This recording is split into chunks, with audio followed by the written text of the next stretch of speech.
waiting for you to bring a fairy tale my way. It's late. Too late for this. What do you mean? It's never too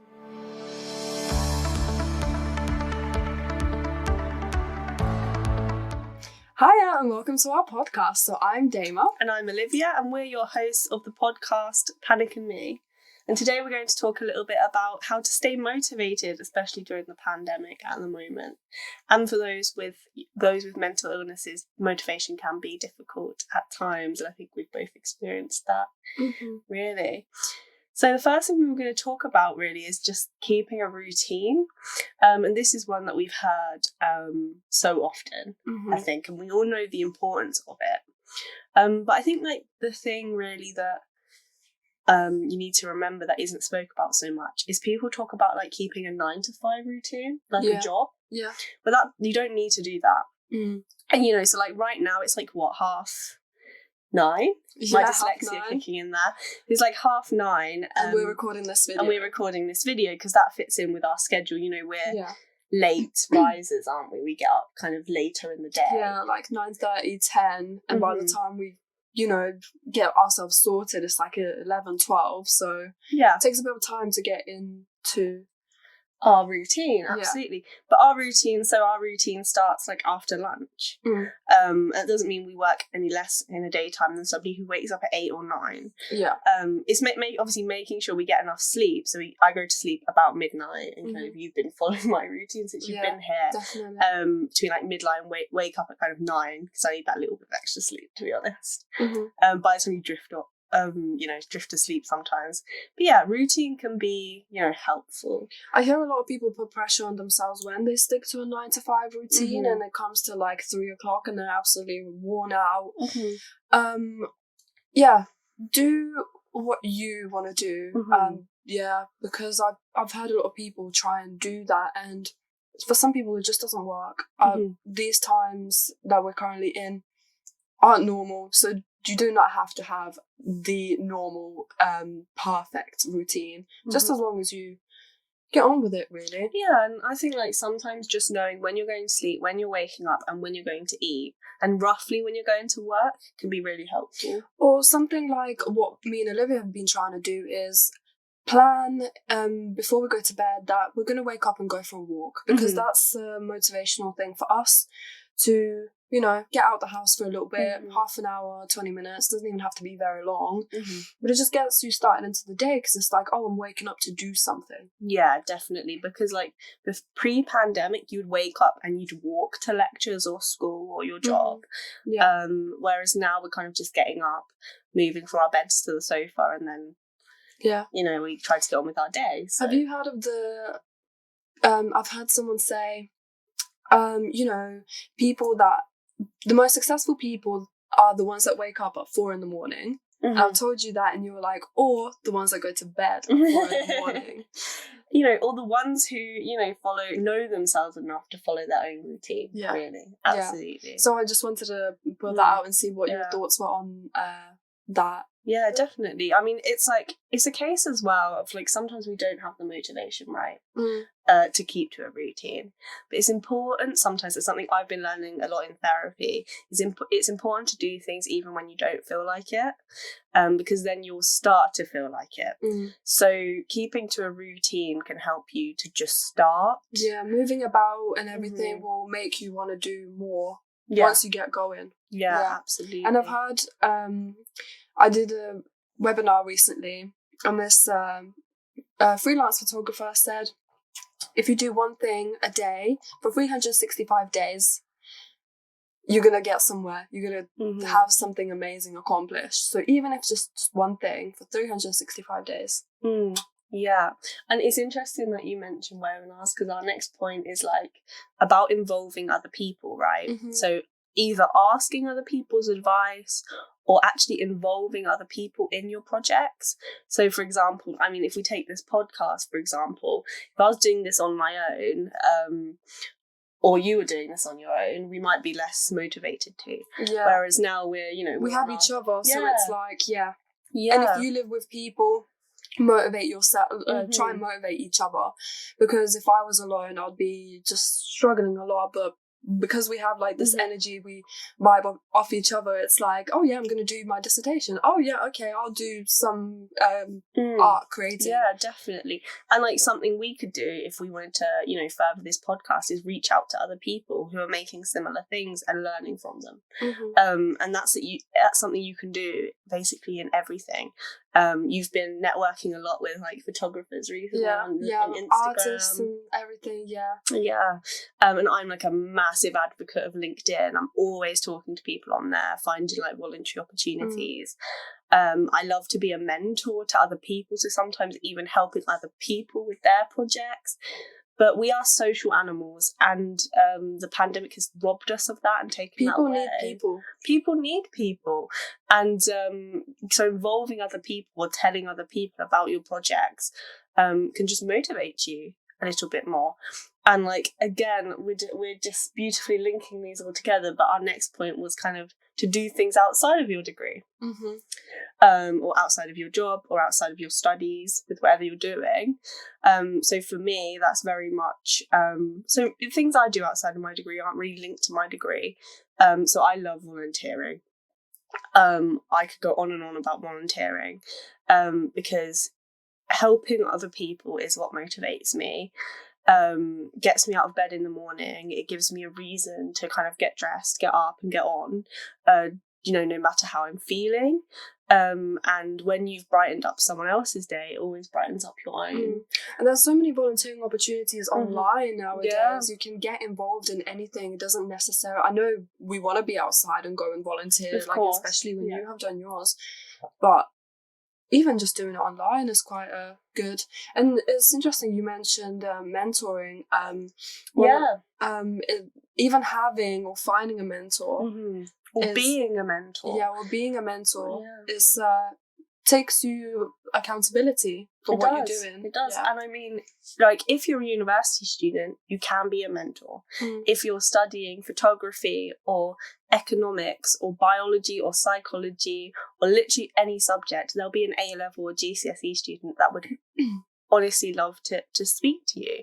If you put a post out on LinkedIn, hi, I'm a first year economist or historian or anything, I'm willing to give kind of a couple of mentor sessions, you'll get people interested. And it's a really good way to motivate you.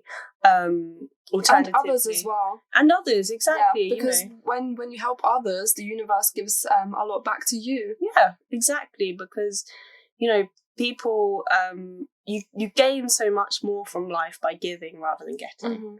I think. But if you need a mentor yourself to help you throughout the day, then have a look into it. It's definitely reach out to people, and people are surprisingly willing. And I mean, so what do you do outside of your degree to keep you motivated other than volunteering? Because I know you've so obviously this is the podcast that we're currently doing, so this has taken a lot of time, like video editing, to design the logo. I bought a graphics tablet, so I'm enhancing my skills and learning a lot different creative sides outside of my degree, which will also help me for a job after. But anything else, I used to go to the gym. I used to love going to the gym.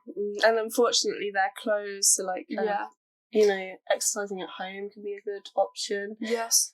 And I mean, sorry for interjecting, but like something that you do is you do photography, but not based on your studies. Yes. So even if you have like a creative subject that you do for university, do your own projects.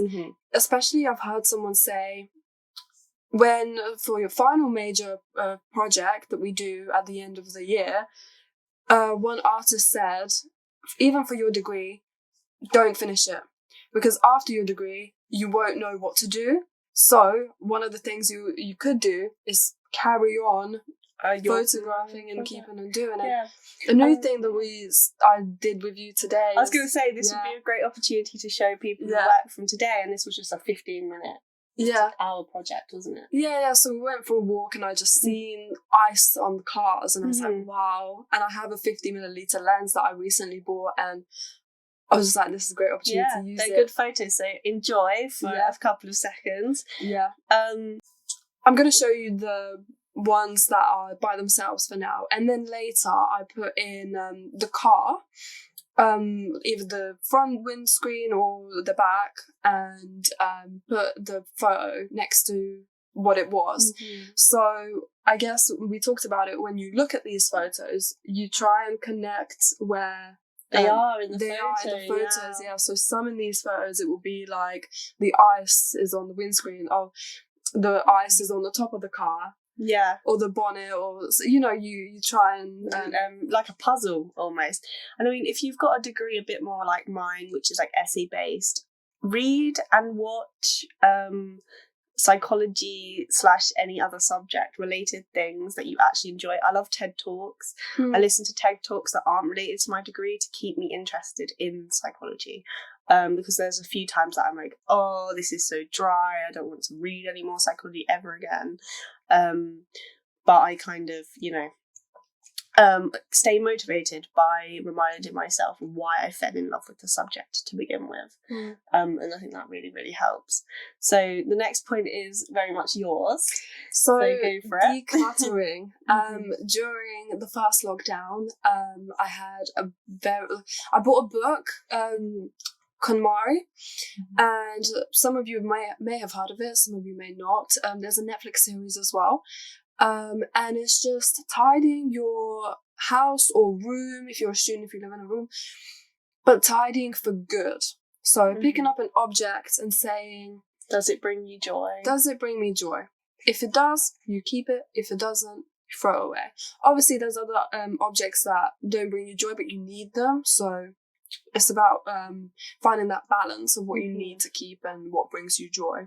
So that book is really interesting. I definitely recommend to give it a read or watch the Netflix series. But the book is more in depth. Yeah. And that kind of you know, but something that can happen when you're doing kind of extra projects too, is you do what I call advanced procrastination. And by that I basically mean spending your time doing something that from the outside looks productive, but actually you're preventing yourself from having to do what you really need to do.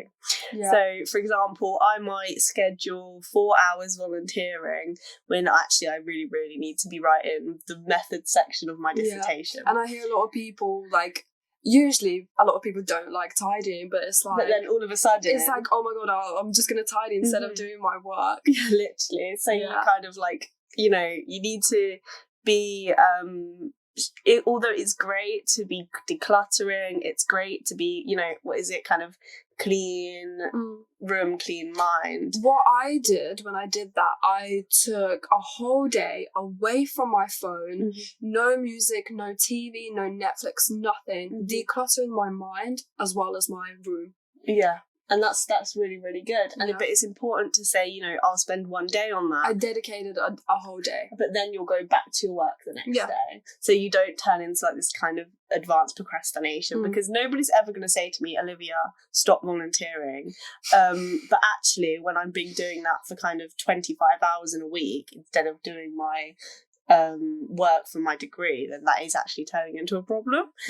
So it's important to kind of strike that balance. And maybe that's a very but I think everybody does that in some way. All of a sudden you want to cook dinner or like take the dog for a walk. You find other things better to do. That look productive but really are just avoiding what you need to do. But kind of like summarising what we keep coming back to, we say, but it's so important, is being kind to yourself. So if you try some of our tips and you don't quite manage or not in the way that you wanted, it really doesn't matter. It's okay. It's okay. And the most important thing is to be kind to yourself. If you set a routine, like, oh, I'm going to get out of bed at kind of like 9. And I mean, we did this morning. We're going to get out of bed at 9 and we rolled out at like 9:20. 9. Well, I think it's 20 to 10. We got up at 9:20, but we were getting ready at 9:40. So, you know, like, we weren't kind of out of bed as quickly as we wanted to be. But that's okay. that's okay. That's okay. So yeah, I think it's just like, be kind to yourself, and that really wraps up everything that we had to say about motivation. Yeah. Thank you so much for watching. Yeah, thank you for joining. Like and subscribe, and we'll see you again soon. Bye.